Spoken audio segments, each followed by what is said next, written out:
my name is and today we are going to talk about time and distance. So let's understand the basic concepts of time and distance first. We know speed is defined as the distance you cover with respect to the time you take. Correct? So speed is distance upon time. Now based on this concept only, there are three cases which are possible, on the basis of which most of our sums can be solved. Now let's look at the first case. Case 1 is, suppose if I tell you my distance is constant. Okay? I have two people who have to cover the same distance. Okay? But the person 1 is traveling at a faster speed compared to person 2. Person 1 is faster compared to person 2. Now can you tell me who will cover the distance first? Of course it's going to be person 1. Because his speed is faster, the time required by him to reach the destination will be less, whereas person 2 will take more time. So that means if the distance is constant, what is the relation between speed and time? Speed is inversely proportional to time. More the speed, less the time taken. Less the speed, more the time taken. Now if we use the concept of variation, if I ask you what is S1 upon S2, it will be T2 upon T1. Why? Because there is inverse relation. एक example देखते हैं. Let's see an example. Suppose if I tell you, today I walked at 3/4 of my normal speed. Okay? I don't know the normal speed. Today I walked at 3/4 of my normal speed, because of which I reached the destination 20 minutes late.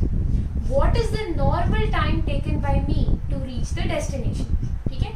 You don't know my normal time, you don't know my normal speed, but we know this relation, speed is inversely proportional to time. Now I am going to the class from my house. So what is constant here? The distance is constant. So we can use this concept. How will we use this concept? Dekho, let's say my normal speed is S1 and my normal time taken is T1. But today I walked at 3/4 of my normal speed. So my today's speed was 3/4 of S1. So I got late to the class by 20 minutes. So what is the time taken by me? Normally I take T1 minutes. Today I took T1 plus 20 minutes. So what happens? Your S1 gets cancelled. 4 ऊपर चला जाएगा. So it will be 4/3 is T1 plus 20 upon T1. So if I just cross multiply, this will be 4T1 is 3T1 plus 3 into 20, which is 60. So 4T1 minus 3T1 will be 1T1, which is equal to 60 minutes. So the normal time taken by me to reach the class is 60 minutes. And today I was 20 minutes late to the class. So today I took T1 plus 20 minutes. So that means I took 80 minutes to reach the class. This is your case 1. Now let's look at case 2. Case 2 is, suppose if my time is constant. Okay?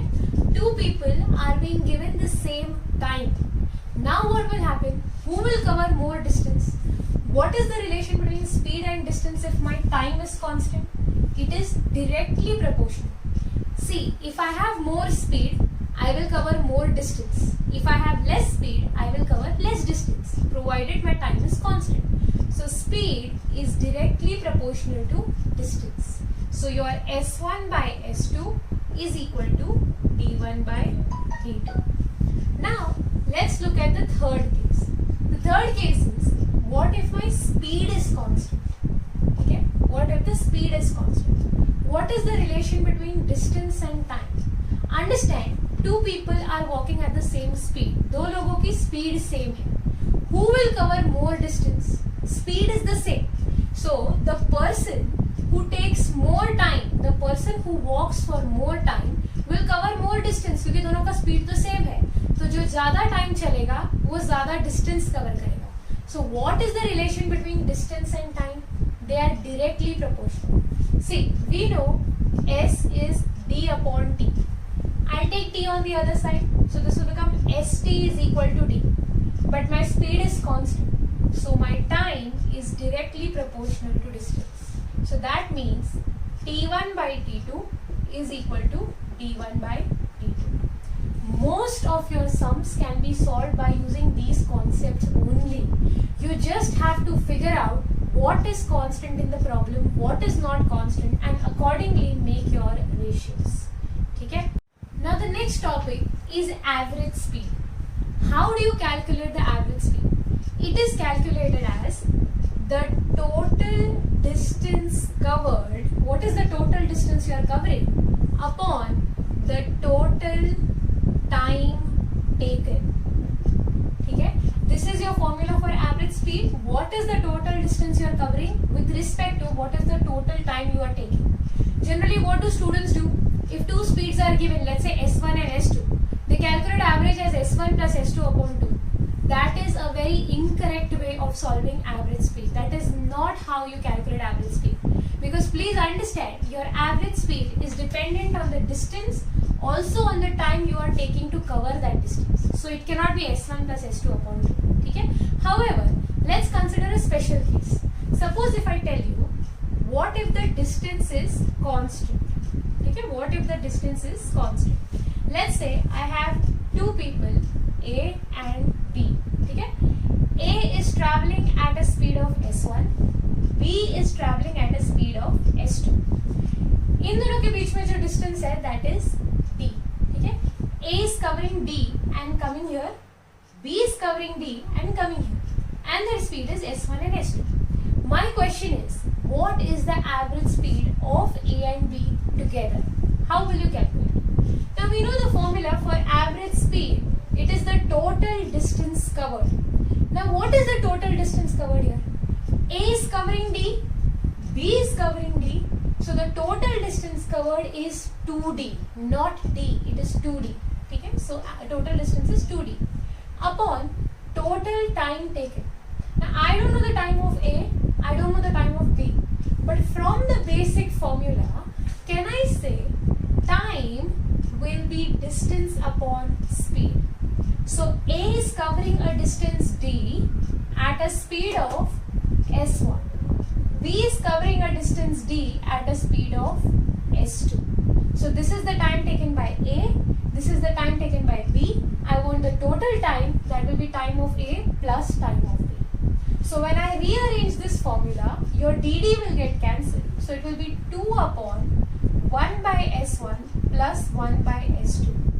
If I rearrange this formula again, it becomes 2S1 S2 upon S1 plus S2.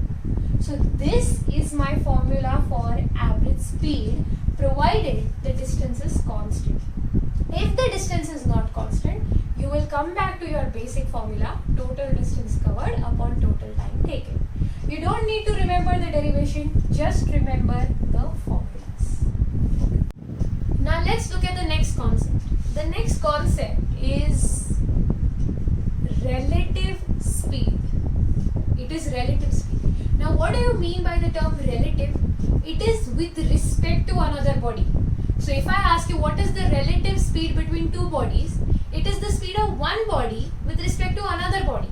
It is not with respect to you. You are the third body. It's just the speed of one with respect to the second body. So for example, there are two cases here. The two bodies could be moving in the same direction or the opposite direction. Suppose they are moving in opposite direction.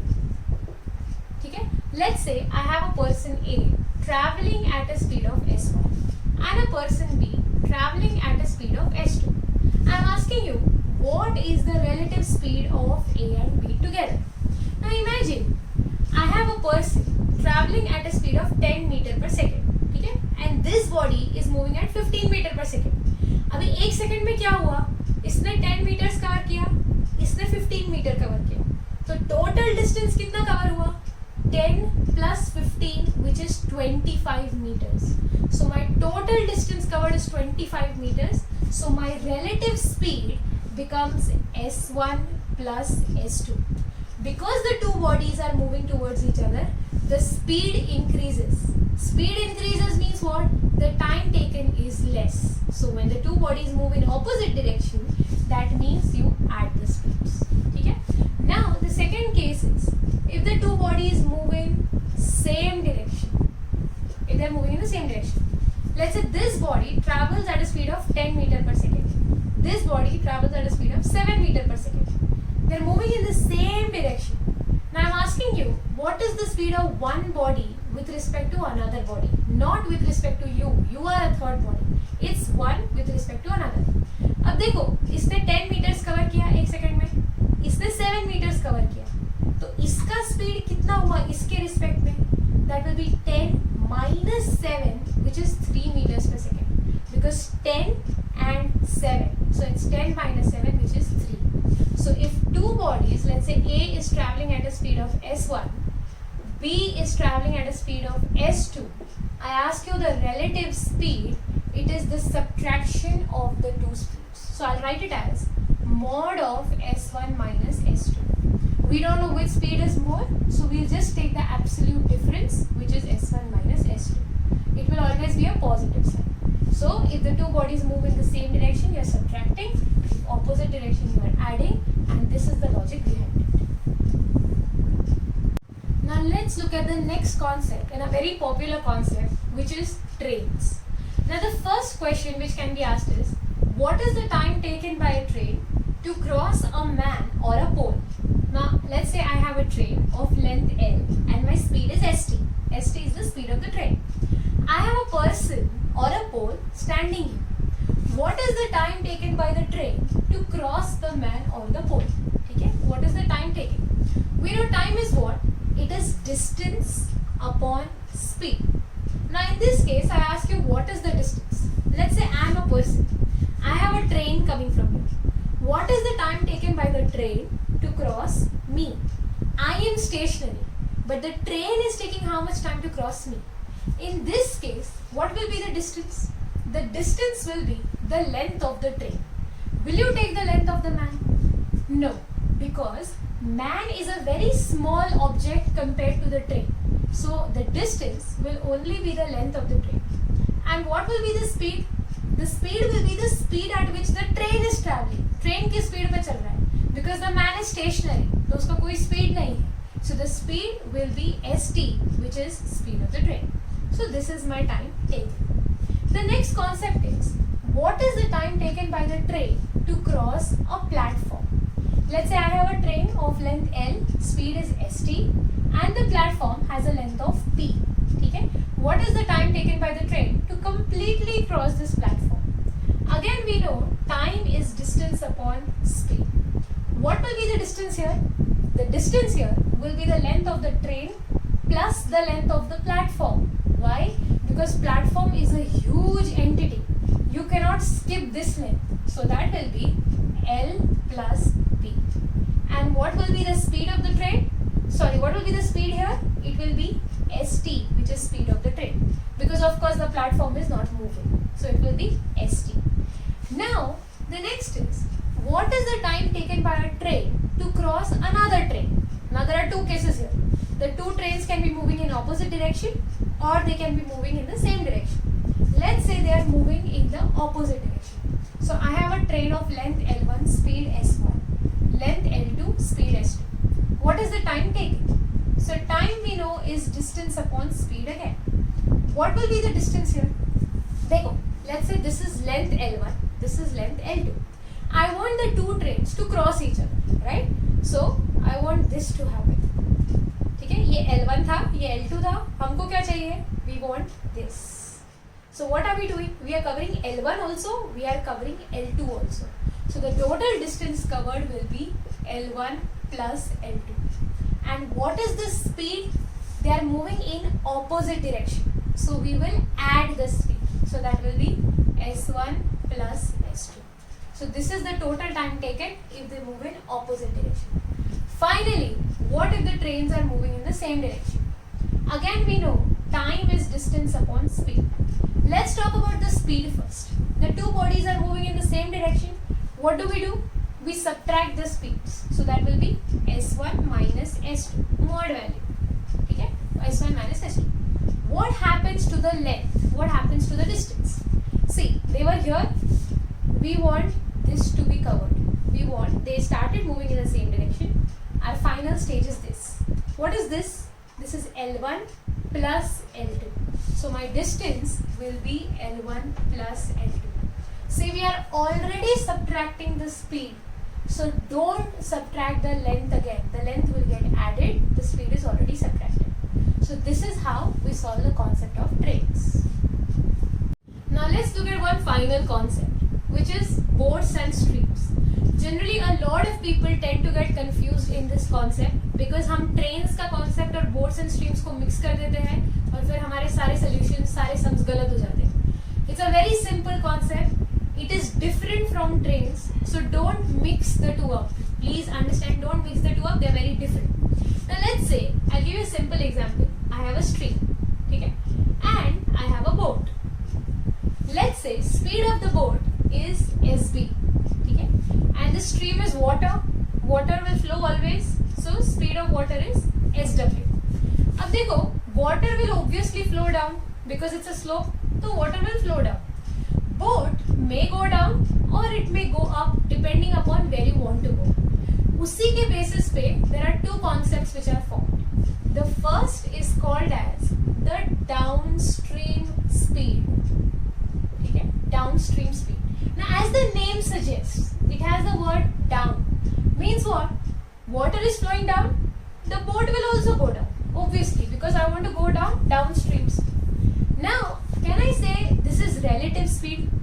ये भी moving body है, ये भी moving body है. So I'm asking you, what is the relative speed between boat and water? So downstream speed is nothing but the relative speed between boat and water. My question is, what is the downstream speed? Will you add the two? Will you subtract the two? What will you do? Now think logically. Even though they are moving in the same direction, generally students क्या करते हैं? Subtract कर लेते हैं. Why? Same direction है इसलिए. But understand, my water is flowing down. My boat is also going down. So the water is helping my boat to go down. Because water is helping my boat to go down, the time required by my boat to reach down will be less. क्योंकि water support कर रहा है. तो time कम लगेगा, मतलब speed ज़्यादा होनी चाहिए. Because inverse relation. ठीक है? So if I ask you what is the downstream speed, it is speed of boat plus speed of water, not minus. It is plus. Correct? Similarly, if I ask you what is upstream speed, what is upstream speed? Now, as the name suggests, up. Up मतलब क्या? My boat is going up, but my water is flowing down. ठीक है? So I am moving against the flow of current. I am going up. The question is, what is my upstream speed? Of course, you have to subtract because I am moving against the current. Now the question is, boat minus water, water minus boat, या bigger minus smaller. Think logically. Water is flowing down. You have to go up. If you have to go up, the speed of your boat should be more than the speed of water. Because अगर water का speed ज़्यादा हुआ और तुम्हारी boat का speed कम हुआ, you will be pulled down. डूब जाओगे. So that means my speed of the boat has to be more than speed of the water.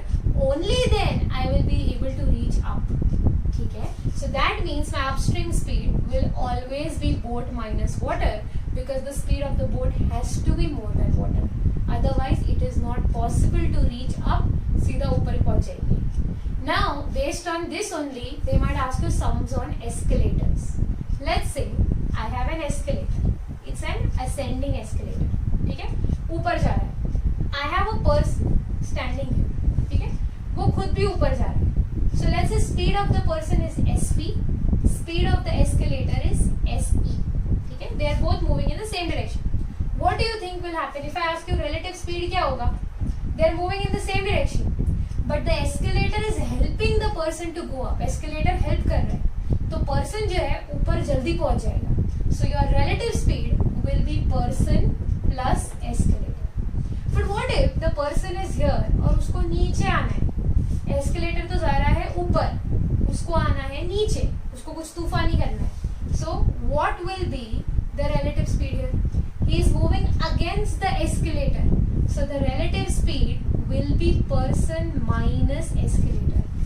अगर person का speed ज़्यादा होगा तो ही वो नीचे पहुंच पाएगा, नहीं तो वो उधर का उधर ही रह जाएगा. this concept is the same as boats and streams. So I hope you understand the difference between the concept of trains and boats and streams. So in this video, we have covered most of the concepts of time and distance. In the next video, we'll see some more concepts and we'll be solving some sums on time and distance so that your concepts will be completely clear. Okay? If you like this video, please give it a like. Please comment if you want me to make certain videos on different topics, and please do subscribe to my channel. Thank you so much.